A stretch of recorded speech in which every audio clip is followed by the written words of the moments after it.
In Taylor's version of the music industry, the artists own a bigger piece of the pie. Hi there, everyone. I'm Jeff, and this is Plain English, where we help you upgrade your English with current events and trending topics. Today's lesson is number 426, and JR has uploaded the full lesson to plainenglish.com/426. The end of the year is coming up, and we're going to have some end of year specials for new members of Plain English Plus. The best way to know about those is to get our lesson emails as part of the free membership. So, if you're not yet a free member, go to plainenglish.com and join as a free member. And that way, you'll get new lesson emails and the best offers of the season. Coming up today, Taylor Swift takes control of her back catalog with new recordings of old songs. It's a good move for the pop superstar, but it might adversely affect new artists who have not yet signed with record companies. Today's English expression is to take something lying down. And we have a quote of the week from Taylor Swift herself. Let's get going.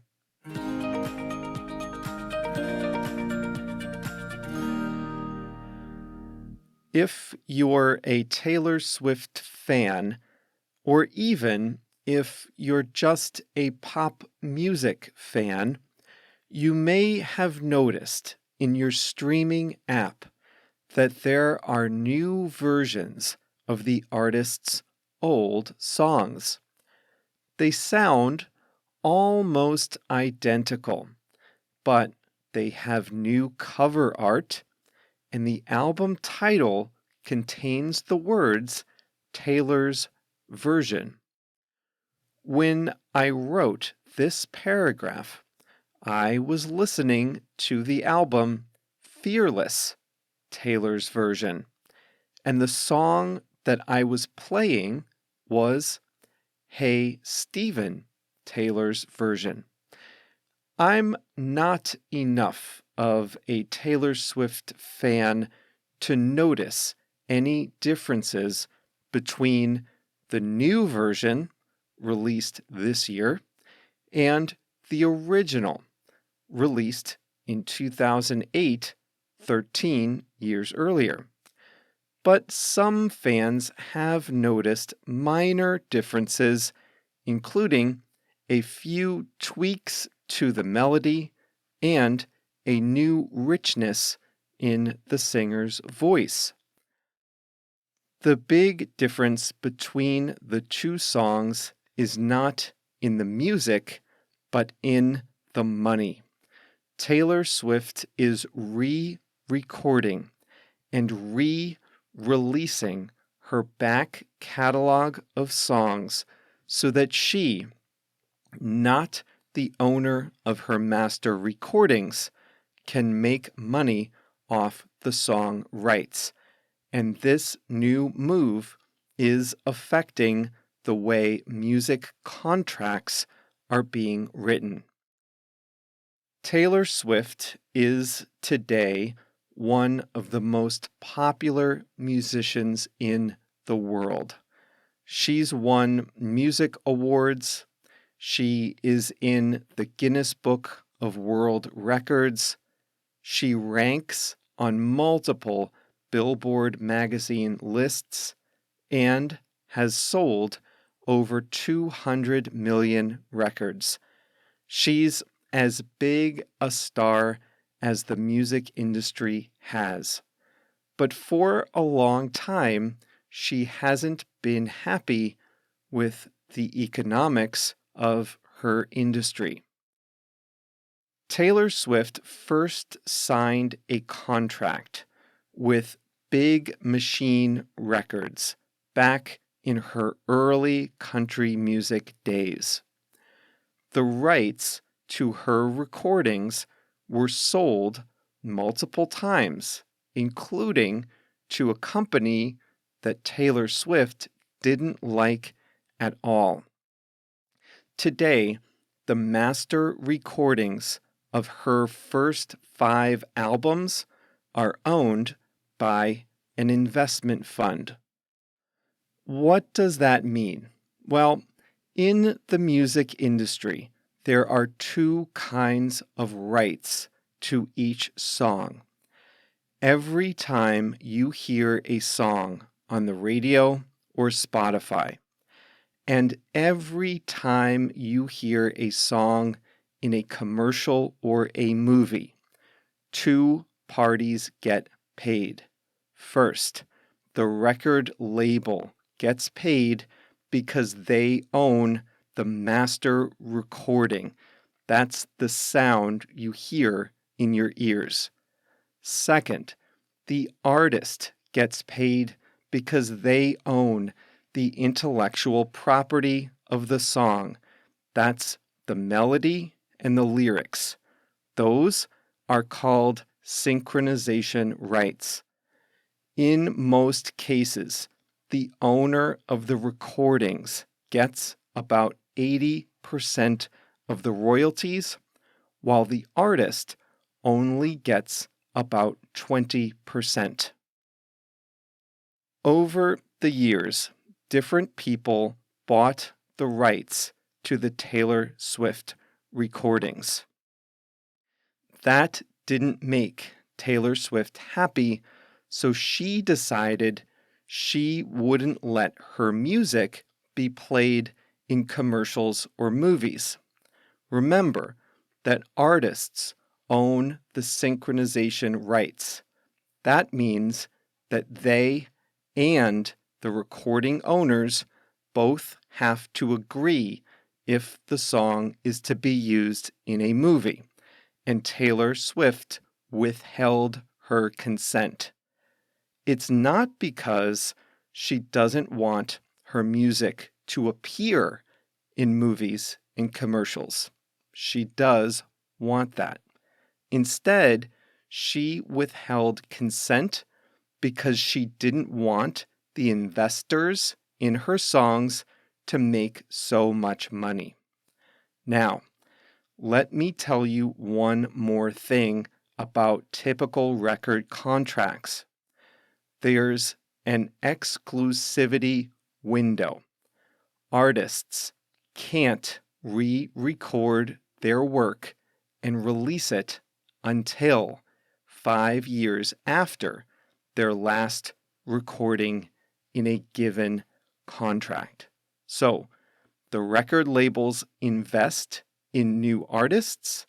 They want that exclusivity period in exchange for that investment. Well, guess what? For Taylor Swift's first 5 albums, that period just ended.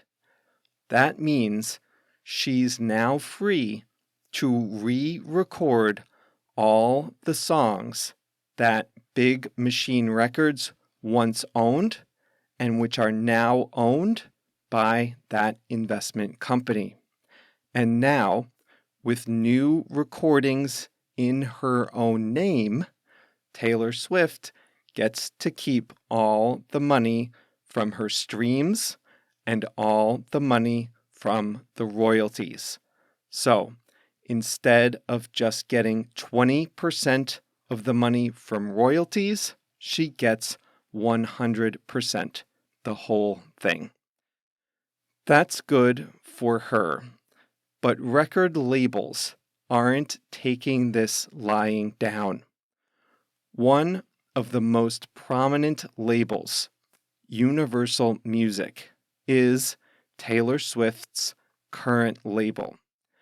They are bending to her will and giving substantial concessions because she is such a star. But Universal is changing the terms of the contracts that they write with new artists to prevent this from happening in the future. New artists that sign with Universal today will have to wait longer to re-record songs after their contracts end. And new artists, these people who are 15, 20 years old today, they don't have the kind of negotiating leverage with Universal that a superstar like Taylor Swift does. Most are just happy to be noticed by a label, and they'll sign anything. Music industry observers say that smaller labels often adopt the same contract terms as Universal. So it's possible that Taylor Swift made this historic move to own her back catalog, but in the process, she might have made it more difficult for other artists to do so in the future.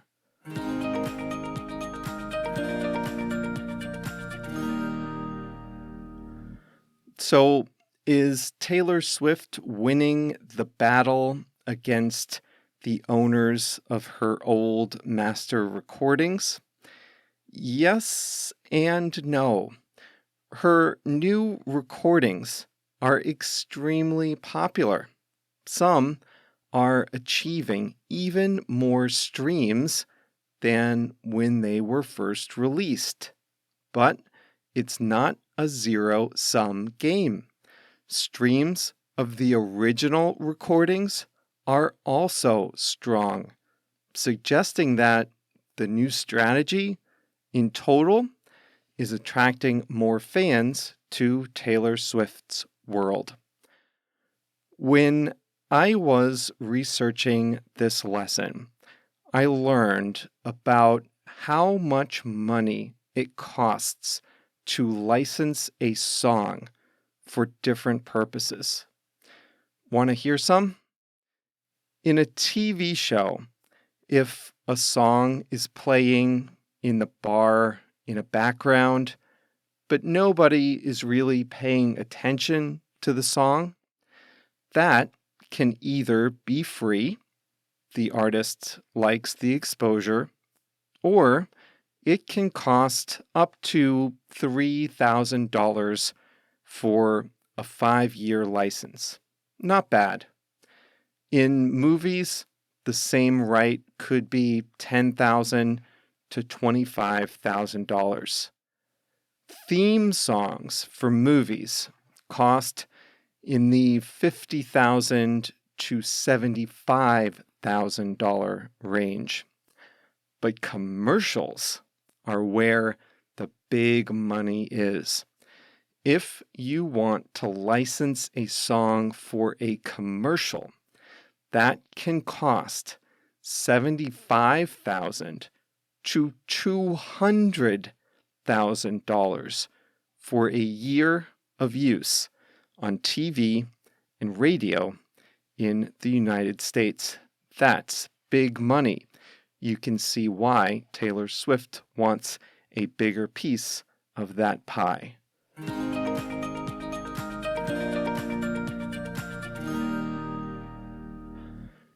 Today's English expression is to take something lying down, but we always use this expression in a negative form. What I mean by that is, we always say, someone didn't take that lying down, or someone isn't taking that lying down. When we say that someone isn't taking something lying down, we mean the person is fighting back against some type of aggression. There's usually some type of rivalry or competition. One party in the competition attacks in some way or makes an aggressive move. The other party responds with a counterattack. When someone responds with a counterattack, we say that person isn't taking it lying down. In today's lesson, you learned that Taylor Swift is re-recording her first 5 albums so that she owns the synchronization rights and the rights to the master recordings. This has always been possible, but not very common. This was a direct challenge to the rights holders of her original master recordings. If Taylor Swift is going to do this, then maybe more artists in the future will do the same thing. Universal Music is the biggest record label. They aren't the owners of Taylor Swift's back catalog, but they are the owners to the master recordings of other artists. They saw Taylor Swift's tactic as a threat to their business, and they aren't taking this lying down. That means they're going to do something about it. Now, they can't change contracts that are already in place, but they can change contracts with new artists they sign in the future. And guess what? These contracts are going to have a longer exclusivity window. So, in this example, one party, Taylor Swift, made a move to empower artists at the expense of record labels. The record labels aren't taking it lying down, meaning that the record labels are responding with their own move. That move isn't against Taylor Swift, but it's against new artists that haven't yet been discovered. Apple and Facebook, now called Meta, are business rivals. Apple recently changed privacy settings on its phones. These new settings let users opt out of being tracked around the internet. Well, guess who makes a lot of money on tracking users around the internet? Facebook does. So now, advertisers on Facebook can't target users as precisely as before. So, Apple strengthened its privacy rules, hurting Facebook's advertising business. Facebook isn't taking this lying down. They are looking forward to a new type of online world called the metaverse. Apple and Google have dominated the smartphone era, but Facebook is tired of simply accepting whatever terms Apple and Google dictate. Facebook wants to be the Apple and Google of the metaverse. So they are investing heavily in this new idea. Facebook even changed its company name to Meta to signal its commitment to this new type of online world. Therefore, we can say that Facebook, or Meta, isn't taking it lying down. It's responding with its own ecosystem that it, Meta, not Apple, will control. Meghan Markle, the Duchess of Sussex, and her husband, Prince Harry, recently won a court battle against a newspaper in Britain.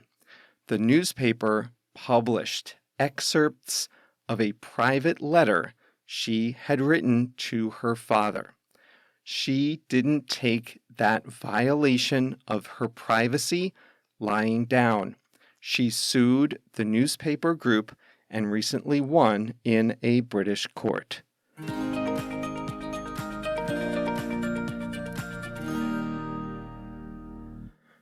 Today's quote of the week is from Taylor Swift herself. She says, "I think fearless is having fears, but jumping anyway." Sometimes we describe risk takers as fearless, but this quote says that maybe that's not true. Someone who takes big risks has fears, but jumps anyway, or takes the risk anyway. So today's quote again from Taylor Swift is, "I think fearless is having fears, but jumping anyway." I wonder if JR is going to pick a Taylor Swift song on Thursday for the song of the week. And I wonder if he picks one, if it's going to be a re-release or not. Who knows? We have to wait until Thursday to see what he picks. Hopefully, JR listens to the lessons he produces. We will find out on Thursday. In the meantime, that is all for today's lesson. If you want to stream a Taylor Swift song and reward the artist herself, then pick a version that says Taylor's version. I'm up to the song called Mr. Perfectly Fine, Taylor's version, on my playlist, or I was when I wrote that sentence. I've never been a big Taylor Swift fan, but I'll start listening more. These songs are pretty good. Well, remember, last week we talked about QR codes, or I should say 2D barcodes. We talked about how they're made and what type of information is contained in that confusing black and white box. Well, coming up on Thursday, we'll talk about all the ways QR codes are being used in the world. See you then.